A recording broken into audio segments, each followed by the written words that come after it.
You're lucky she even settled for you. Her sister smirked during dinner. My wife just sat there smiling. I nodded, quietly slid my house keys across the table, and said, then she won't miss this. When she got home, her bags were waiting on the porch. Original post. I, 32 male, had been with Paige 30 for 6 years and married for 2. If you had asked me a year ago, I would have told you that we had the perfect life.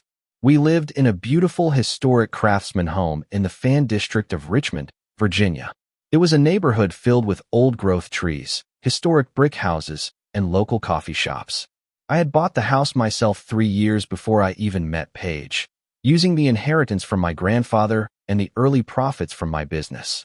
I own a boutique landscape architecture and design firm. I spend my weeks coordinating high-end residential projects and commercial green spaces around Richmond. It is hard, demanding work, but it pays well, and I took pride in building something solid. Paige worked as a corporate recruiter for a mid-sized tech firm. She was energetic, sharp, and had an eye for style. For a long time, we were a team. I took care of the mortgage, the utilities, and the heavy lifting, while she contributed to our travel savings and decorated the house. I loved her deeply, and I thought she felt the exact same way. But everything started changing when her younger sister, Shelby, moved back to Virginia from Colorado. Shelby was a walking hurricane of drama.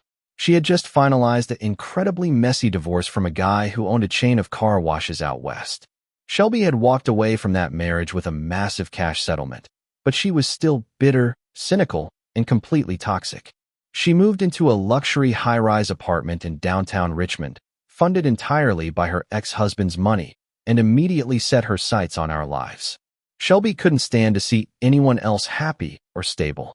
She viewed marriage as a transactional game, and unfortunately, she started whispering in Paige's ear.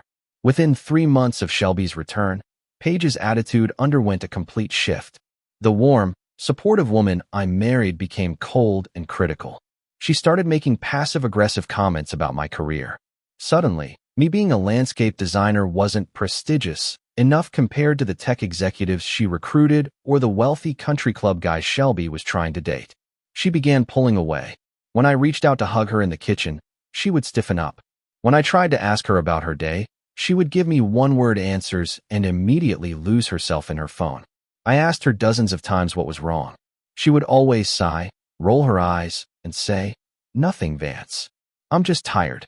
The boiling point came on a rainy Thursday night in October. Paige's parents, Charles and Brenda, were celebrating their 35th wedding anniversary. To mark the occasion, Paige and Shelby had organized a family dinner at L'Opossum, a very expensive, highly rated French restaurant in Richmond's Oregon Hill neighborhood. I had agreed to pay for the entire dinner as a gift to her parents. The moment we sat down, the tension was thick enough to cut with a knife. Paige sat next to her sister, leaving me to sit across from them. Throughout the appetizers, Shelby kept dropping subtle jabs. She talked about a friend of hers who had just bought a $5 million estate in Goochland, dropping pointed looks at me. "Must be nice to marry a man who actually understands high society," Shelby said, swirling her Pinot Noir. "Some people are just content staying in the dirt." I kept my mouth shut. I didn't want to ruin Charles and Brenda's anniversary. I looked at Paige, expecting her to defend me, or at least change the subject. Instead, Paige just took a slow sip of her cocktail and stared out the window, completely ignoring me. By the time the main courses arrived, the atmosphere had deteriorated. Shelby began loudly discussing her divorce settlement, bragging about how she had taken her ex to the cleaners and how men were essentially utility bills that women had to pay until they found a better option. I couldn't take it anymore. I put my fork down. "Shelby, we're here to celebrate your parents' anniversary.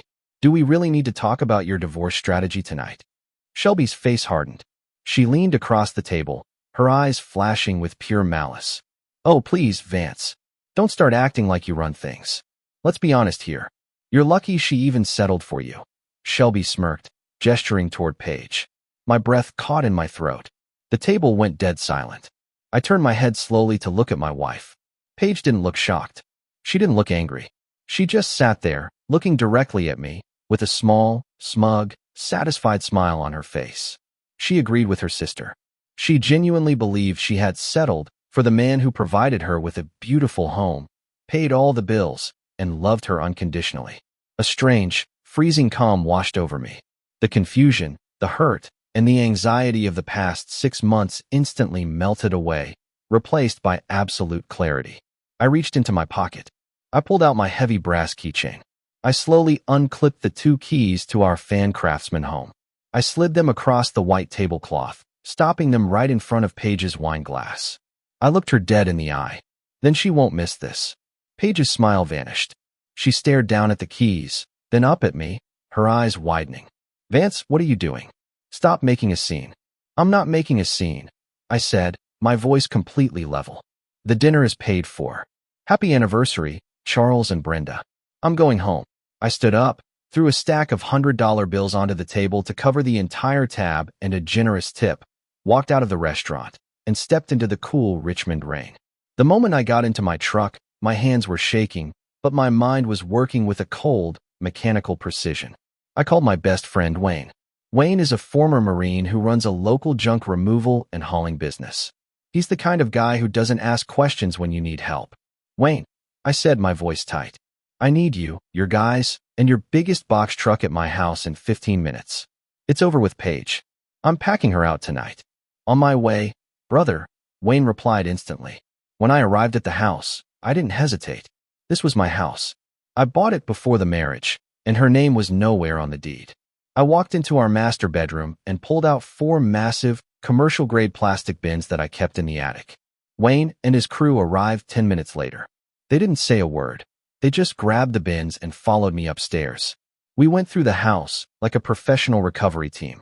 I packed up every single item of Paige's clothing from the walk-in closet.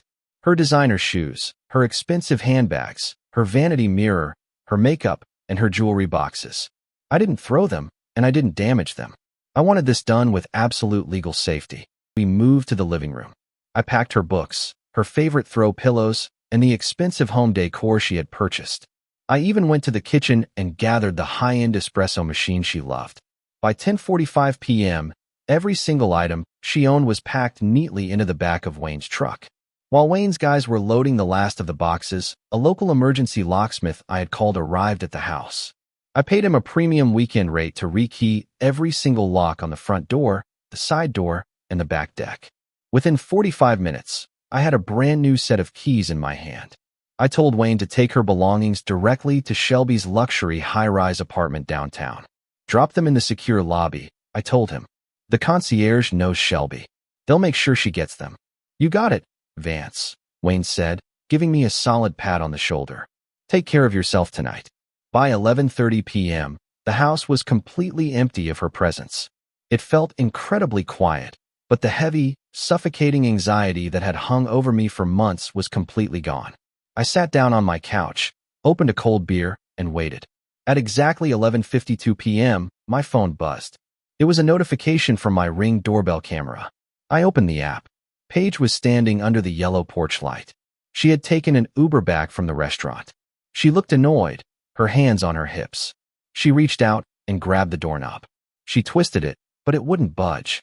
She frowned, reached into her purse, and pulled out her house key. She tried to slide it into the deadbolt, but it wouldn't even enter the keyhole. The locksmith had changed the cylinders completely. I watched her face morph from irritation to utter confusion, and then to absolute panic. She began pounding on the heavy wooden door with her fist. Vance, she yelled, her voice muffled through the glass pane. Vance, open the door. What did you do to the locks? Let me in. I tapped the microphone icon on my phone. Paige, my voice came through the porch speaker, calm and steady. She jumped, spinning around to look directly into the camera lens. She took a step closer, her face pale. Vance. Oh my God. Thank God. She gasped, her voice trembling. Let me in right now. This is ridiculous. Shelby was just drinking and talking trash at dinner. You completely overreacted. We're married, Vance. You can't lock me out of our house.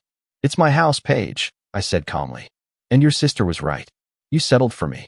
So, I'm letting you go. Your bags, your clothes, and all your belongings are currently sitting in the lobby of Shelby's apartment building downtown. Wayne just dropped them off.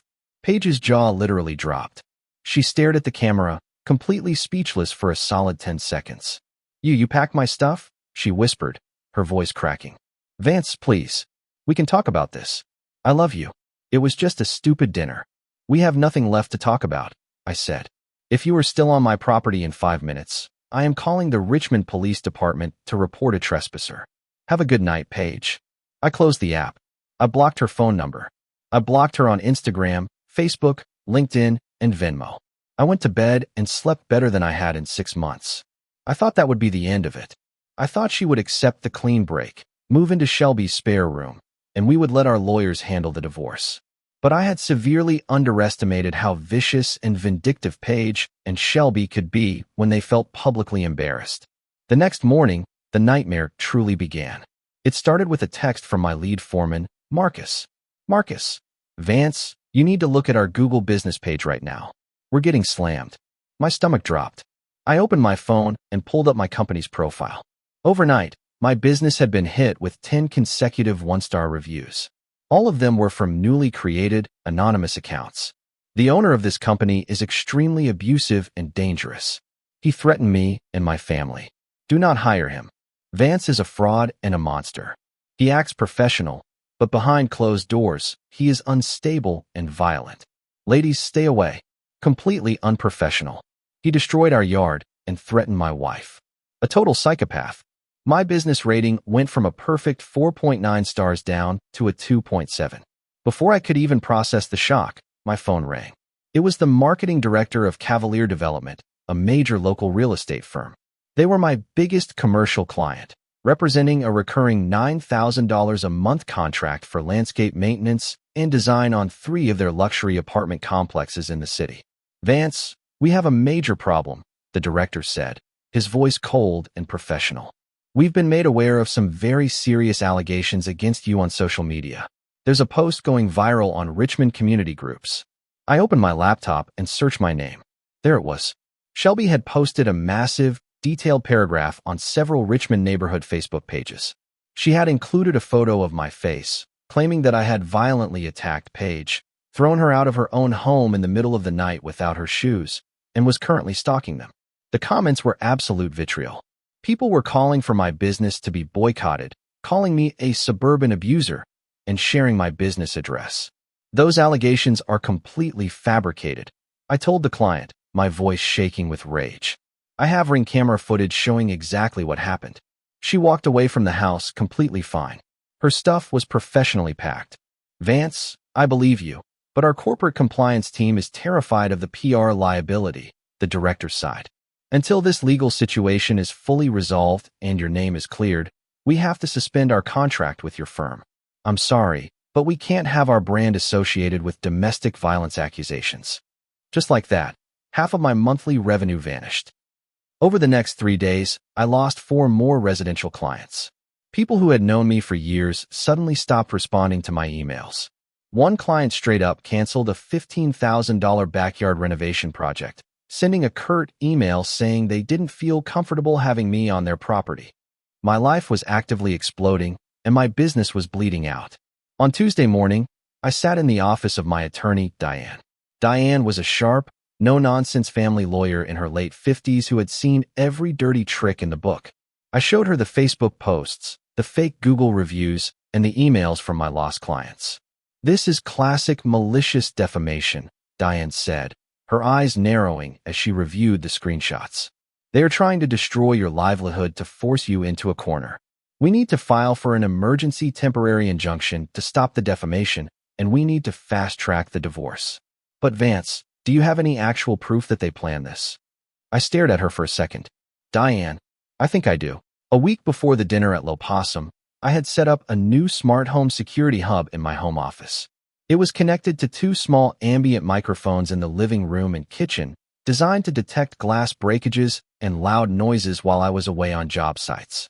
Because it was still in its setup phase, it had been continuously recording and backing up audio files to a private cloud server. I had completely forgotten about it in the chaos. I pulled out my laptop, logged into the Security Hub's secure server, and began searching through the audio logs from the days leading up to the dinner. After 2 hours of searching, I found a recording from the Tuesday before the dinner. Paige and Shelby had been sitting in our kitchen drinking wine while I was at a late-night consultation. The audio was crystal clear.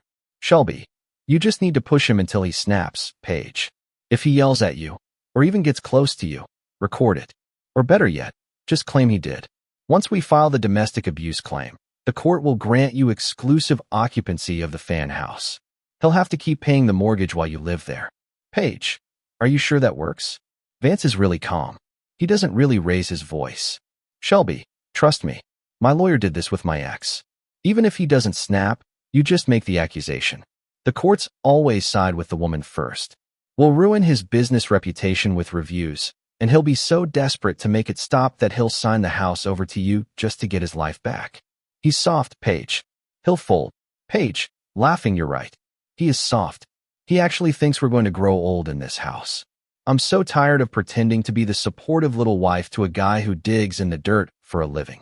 Listening to my wife's voice, the woman I had loved, the woman I had built a life with, laughing about systematically destroying my reputation and stealing my home made my blood run absolutely cold. But it also gave me a feeling of immense, invincible power. Oh, this is beautiful, Diane whispered, a cold, vicious smile spreading across her face as she listened to the audio. This isn't just a divorce case anymore, Vance. This is a criminal conspiracy to commit fraud and filing false police reports. We're going to war. The next morning, Diane filed a massive civil lawsuit against Paige and Shelby for defamation, tortious interference with business relations, and conspiracy. Along with the lawsuit, she filed an emergency petition for a temporary restraining order to force them to remove all social media posts and stop making statements about me. The court hearing was scheduled for 2 weeks later in the Richmond Circuit Court. During those 2 weeks, the pressure was immense. Shelby and Paige tried to double down. Shelby posted a photo of Paige looking distressed with a caption about healing from trauma. They had even gone to the Richmond Police Department to try and file a formal domestic assault report. Fortunately, because I had already provided the police department's detective division with the full Ring camera footage of Paige leaving the house and the audio recording of her planning the scam, the detective assigned to the case, Detective Miller, immediately flagged their report as highly suspicious. On the morning of the court hearing, the courtroom was packed. Paige and Shelby showed up with a high-priced Richmond defense attorney. Paige wore a conservative, high-necked gray dress, trying to look as meek and vulnerable as possible. Shelby sat next to her, looking smug and confident. Their attorney stood up first. He painted a picture of me as a volatile, wealthy business owner who had isolated his young wife, controlled her finances, and eventually threw her out into the cold in a fit of rage. My client has suffered immense emotional distress, the attorney argued, waving a folder of printed screenshots of the Ring camera interaction. He locked her out of her own home. He has destroyed her life, and now he is using his wealth to sue her into silence. The judge, an experienced, sharp-eyed woman named Judge Henderson, listened patiently. Then, she turned to Diane. Does the respondent have a defense? Diane stood up slowly, her voice calm and commanding. Your Honor, we do not just have a defense. We have irrefutable proof of a coordinated, malicious conspiracy designed to extort my client, destroy his business, and steal his premarital property through fraudulent abuse allegations. Diane submitted the audio recording, the forensic transcript, and the expert analysis confirming the audio had not been edited or manipulated. I request permission to play the audio for the court, Diane said. Judge Henderson nodded. Granted.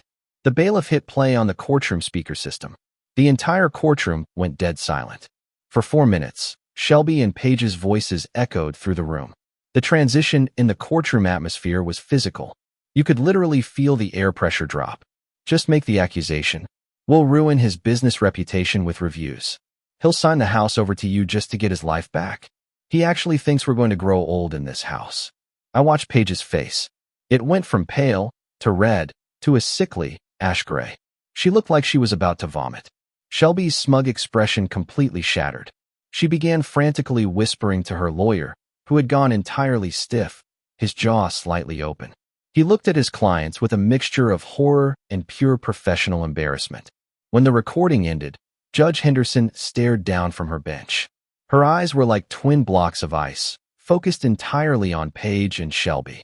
Counselor, Judge Henderson said, her voice dangerously quiet, addressing Paige's attorney. Do you have any explanation for this recording? The attorney stood up, stammering. Your Honor, my clients. They were simply discussing a hypothetical scenario. It was venting. It was out of context. Venting. Judge Henderson interrupted, her voice rising. They explicitly detailed a plan to fabricate domestic abuse allegations to extort a premarital home from the respondent. And then, they immediately executed that exact plan. They posted defamatory statements online, tanked his business, and attempted to file a false police report. Judge Henderson didn't hesitate. She immediately granted the temporary injunction, ordering Paige and Shelby to remove every single social media post, review, and comment about me within 12 hours, under penalty of immediate contempt of court and jail time. But she didn't stop there.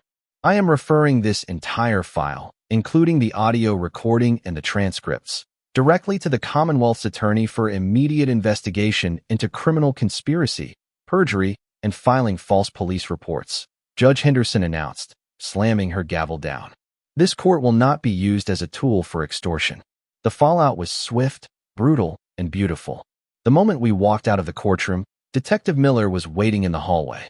He stepped forward and formally served both Paige and Shelby with criminal summonses for conspiracy to commit fraud and filing a false police report. Within 48 hours, every single fake Google review was removed.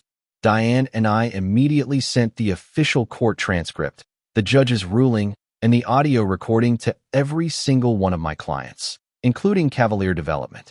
The reaction was instantaneous. The marketing director of Cavalier Development called me personally, offering a massive, formal apology. Not only did they immediately reinstate my $9,000 a month contract, but they also awarded my firm a brand new, 3-year contract for a new commercial development they were building in Midlothian, worth an additional $120,000. My other residential clients returned, embarrassed by how easily they had been fooled by a Facebook post. My business rating shot back up, and I was busier than I had ever been in my life. As for Paige and Shelby, their lives completely disintegrated. Because the criminal charges were public record, Paige was immediately fired from her corporate recruiting job for violating her company's ethics and code of conduct policy. No other firm in Richmond would hire her. She had become toxic. With no income and a looming criminal trial, she had to move out of the fan and pack her remaining things into Shelby's spare room. But Shelby's life wasn't going any better. When Shelby's wealthy ex-husband out west heard about the criminal charges and the audio recording of Shelby bragging about how she took him to the cleaners, using similar fraudulent tactics, his legal team immediately filed an emergency motion to reopen their divorce settlement on the grounds of fraud and perjury. Shelby's massive cash settlement was frozen pending a full investigation. Suddenly, the luxury downtown high-rise apartment was gone. The designer clothes were gone. 6 months after that fateful dinner at Lopossum, the divorce was finalized. Paige walked away with absolutely nothing. She didn't get a single penny of my business. She didn't get a single square inch of my house. And she was forced to pay my attorney fees, which cost her virtually all of her remaining savings. Both Paige and Shelby eventually pleaded guilty to misdemeanor charges of conspiracy and filing a false police report to avoid active jail time. They were sentenced to 2 years of supervised probation, 300 hours of community service, and ordered to pay massive restitution. It has been about a year since that rainy night in Richmond. I'm sitting on my newly renovated back deck, looking out over the manicured lawn I designed myself. The air is warm, the cicadas are singing in the old-growth trees, and there is a peaceful, beautiful silence in my home. Sometimes, I think about the keys sliding across that white tablecloth. I think about the smug smile on Paige's face, and how quickly it vanished when she realized she had played her hand too early. I take a slow sip of my cold beer, smile at the quiet Virginia evening, and enjoy the beautiful, peaceful life I built with my own hands.